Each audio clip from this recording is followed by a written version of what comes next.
Hi, welcome back to Human Talks. My name's Steve Bose. I'm with Trish McFarlane. Hi, Trish. Good morning.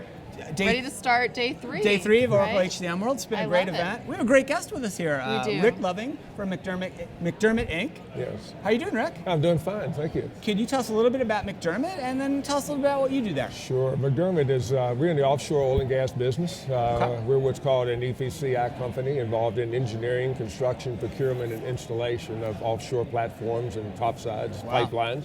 Global company. This is a real business. This isn't like an app on your phone. This is real, real hard. Welding and working in steel, working in a strong manufacturing. Do that globally. Operations centers in the Middle East and Dubai, in KL for our Asia Pac work, Mexico, Gulf of Mexico. So we're global, 13,000 employees. I'm the Senior Director of International Human Resources. Okay. And really responsible for the delivery of the HR services across the globe. Wow. And based out of Houston? Based out of Houston. Wow. Very good.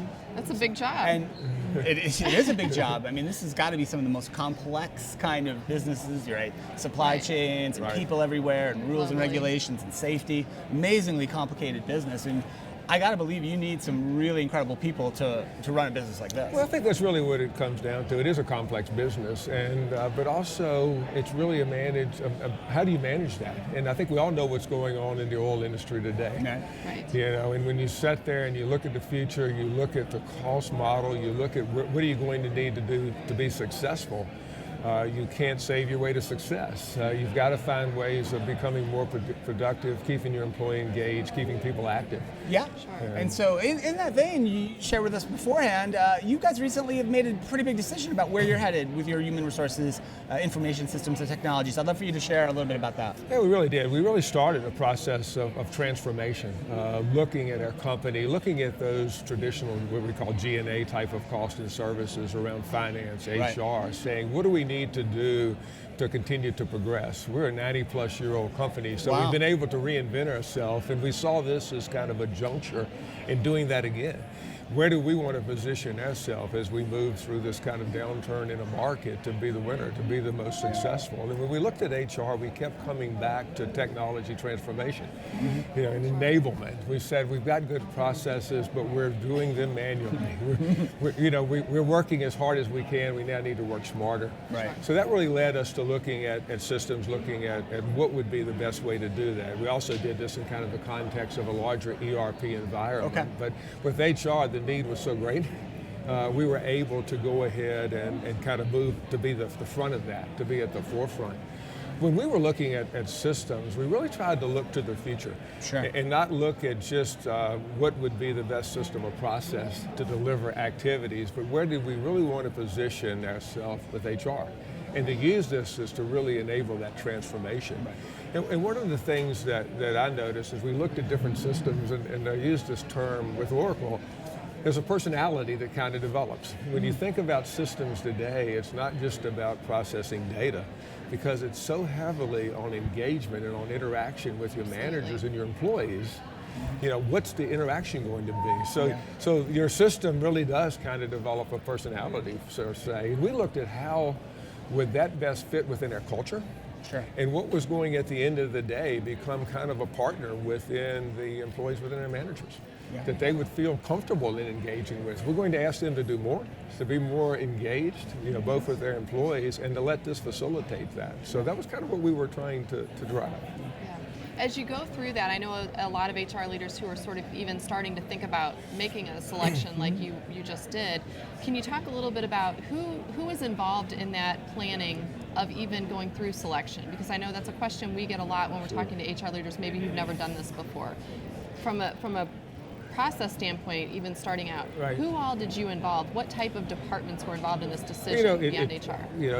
It's really what you would, I hate to say kind of what you would expect, because you've got HR who's there. Obviously, you're driving the processes, but you're doing that to deliver a service to your operations. So at the end, you've got to constantly be conscious of what do they want? You know, how do we deliver that process to meet the business needs?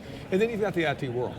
You know, because we are integrating systems, we are matching in with existing systems. You don't get to start fresh with a company. You've got to continue to maintain your business, but at the same time, you want to be able to migrate across and do that without disruption. So you've got to be very conscious of the technology, and how it's ultimately going to be implemented. But I think at the end of the day, you really want to focus on the functionality, focus on the delivery, focus on the business systems. And while they may not get a full vote at times, right. I think you've got to be conscious of, are we going to meet the needs of the business? I mean, at the end of the day, that's really what we're trying to drive. We're trying to drive an improvement in process. We're trying to really take some of this to the background, right, and focus on the delivery. And that's what we tried to keep in mind, especially when you're going through kind of a major system transformation. Right. You don't want to just look better or faster maybe in what you're doing. You want to say, what do I really want to look like? And not trust that you know best. Yeah. But that the people that are doing it every day are probably going to have the best information on how to get there. Yeah, I think that's actually good for HR leaders to think of it that way, because I think when we talk to them, sometimes they feel like they're in a bubble making Right. these decisions, or maybe just with the CEO or CFO. So it's nice to hear that you really have sort of a whole support system as you're going into this together, making sure that everyone's on board and it's really operationally sound as well. It's not just an HR decision. Sure. Exactly. And I think you want to keep a balance. I mean, one of the things that we're trying to achieve is some consistency and globalization. So at times it's not, Absolutely. what do you want? Right. Right. But what do you need? Right. And let us help you deliver that need within a process that can be repeatable, scalable, the kind of things that we know are going to drive success. So you're listening and you're helping to really consult and confer in that process. This is exciting, Rick. You're at really the best part of the project, right? You're at that, Right, we are. that beginning. We've signed up. It's We're ready very to go. We're fired up and charged up. Right. So, so real quick, what's like the 6, 12, 18-month plan? How's this going to roll out and pan out from your perspective? Yeah, well, I think the biggest thing, and you're right, I mean, this has been an exciting day or so here, because we're finally able to, to talk to the folks that we've selected and really start to engage and literally bring our team together. Last night we did that to say, this is going to be successful as a team. Yeah. First and foremost, let's get to know each other. Let's get to talk about how we are going to work to be successful. And so really this is about an 18-month process, kind of interesting. The first phase that we're going through is relative to talent management compensation. Those activities will start Monday morning. All right. We're going to hit the We're getting ground. right on it. Yeah. That's Away good. we go, and then we'll go through 3 implementations. We will then, as we're completing that, we will start to phase in our learning management systems. Okay. And then starting in January next year, we'll start to move into your talent acquisition, your sourcing, your recruiting, and then build out from there with more on the social side. So we're kind of focused, we thought, on 2 things. One, where were we the most ready to go?